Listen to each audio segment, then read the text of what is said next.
მოგესალმებით, თქვენ უყურებთ გამოშვებას Stock News სოლიდარობა მზია მაღლობელს და ყველა სინდისის პატიმარს. ახალციხეში სასმელ წყალს მატლები მოყვება. აღნიშნულის ამსახველი ვიდეო მასალა ჩვენს რედაქციას ერთმა ადგილობრივმა მიაწოდა. ქალაქში ტალახიანი სასმელი წყალი მომხმარებლებს უკვე რამდენიმე დღეა მიეწოდებათ. როგორც გვეუბნევიან, წყალს მოყვება ნარჩენებიც. დღეს გაერთიანებული წყალმომარაგების კომპანიაში გვითხრეს, რომ სათავე ნაგებობის ამღვრევის გამო დღეს მთელი დღის განმავლობაში წყალი შეწყვეტილია და მიმდინარეობს სარეაბილიტაციო სამუშაოები. მათივე ინფორმაციით ამ ეტაპზე მოსახლეობას რა წყალიც მიეწოდება, შესაძლოა ეს იყოს მილებში დარჩენილი წყალი.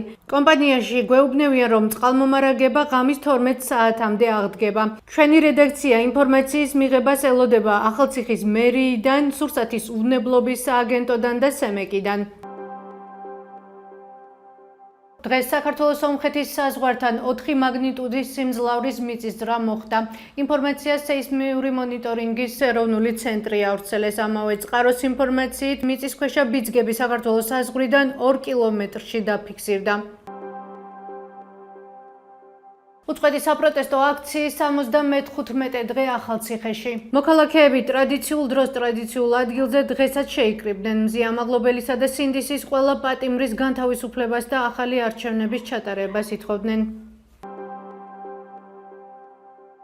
რატომ ჭიანურდება სასამართლო პროცესები მაშინ, როდესაც ამის საჭიროება არ დგას და უკავშირდება თუ არა ეს პოლიტიკურ მოვლენებს? ვკითხეთ იურისტ შოთა თუთბერიძეს, გთავაზობთ ვიდეოს.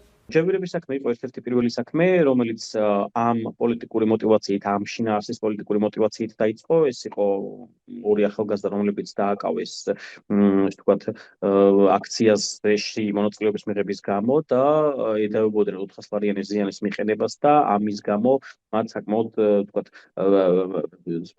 მძიმე სასჯელი ელოდებოდათ. მათ შორის გადადების თვალსაზრისით ახლა არის თქვენთვის საინტერესო ეს მმართველობა, მაშინ პროცესები ხელოვნურად ბუნებრივია, ჭიანურდებოდა სწორედ იმ მიზეზით, რომ არ ქონოდა რომელიმე სახელმწიფო ინსტიტუციას პროცესზე გავლენის მოხდენის შესაძლებლობა, მათ შორის ჩვენ პროცესზე გავაჟღერეთ კიდეც ის ფაქტი, რომ სასამართლოები იდებოდა მხოლოდ ერთადერთი მიზნით, რომ პრეზიდენტს არ ქონოდა ამ ადამიანების შეწყალების შესაძლებლობა. მიუხედავად იმისა, რომ ეს არ ნიშნავს, რომ რაღაცა ან რაიმე წინასწარი ცოდნა არსებობდა ან განზრახვა არსებობდა, ჩვენ ამასთან დაკავშირებით არავითარი ინფორმაცია არ გვაქვს, თუმცა პროკურატურამ თავი დაიზღვია, სასამართლომ თავი დაიზღვია და ამიტომ მოხდა გადაცდენა, ისინი დაელოდნენ თვითგამოცხადებული პრეზიდენტის ფორმალურად არჩევას პარლამენტში და სწორედ ამის შემდეგ გაგრძელდა ეს პროცესები.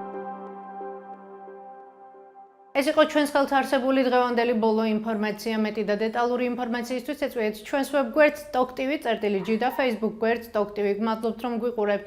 ბედნიერ საღამოს გისურვებთ.